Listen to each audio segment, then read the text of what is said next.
লিখতে আমাদের কর্মসূচি তো লিখবি জানো।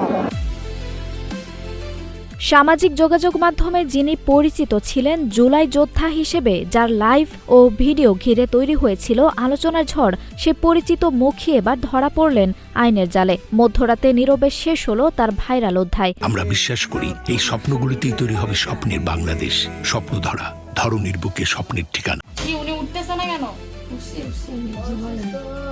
ব্ল্যাকমেইল মামলা, বাণিজ্য ও প্রতারণার অভিযোগে গাজীপুরে টঙ্গীর নিজ বাসা থেকে গ্রেপ্তার হয়েছেন আলোচিত তাহরিমা জান্নাত সুরভি। পুলিশ জানায়, সম্প্রতি গুলশানের এক ব্যবসায়ীর কাছে জুলাই আন্দোলনের সময়কার হত্যা মামলায় জড়িয়ে দেওয়ার ভয় দেখিয়ে প্রায় 2.5 কোটি টাকা হাতিয়ে নেয় একটি সংঘবদ্ধ প্রতারক চক্র। তদন্তে উঠে এসেছে, এই চক্রের মূল নেতৃত্বে ছিলেন সামাজিক যোগাযোগ মাধ্যমে ভাইরাল পরিচিত মুখ তাহরিমা জান্নাত সুরভি।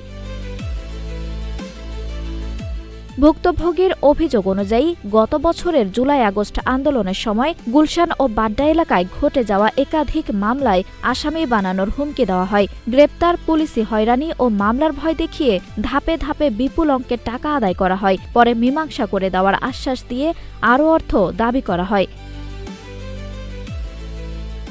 পুলিশের প্রাথমিক তদন্তে আরও জানা গেছে, এই প্রতারক চক্রটি ইতোমধ্যে বিভিন্ন ব্যবসায়ী ও প্রভাবশালী ব্যক্তির কাছ থেকে ব্ল্যাকমেইলিং ও চাঁদাবাজির মাধ্যমে প্রায় 50 কোটি টাকা হাতিয়ে নিয়েছে বলে ধারণা করা হচ্ছে। তাহরিমা জান্নাত সুরভি গাজীপুরে ভাওয়াল বদরে আলম সরকারি কলেজের শিক্ষার্থী। সামাজিক যোগাযোগ মাধ্যমে ভাইরাল ভিডিও, বিতর্কিত কর্মকাণ্ড এবং নির্দিষ্ট ব্যক্তিকে লক্ষ্য করে লাইভ করার মাধ্যমে তিনি পরিচিতি লাভ করেন। অভিযোগ রয়েছে, এই ভাইরাল পরিচিতি ব্যবহার করেই তিনি প্রভাবশালী মহলের সঙ্গে সম্পর্ক গড়ে তুলতেন এবং পরবর্তীতে ভয় দেখিয়ে অর্থ আদায় করতেন।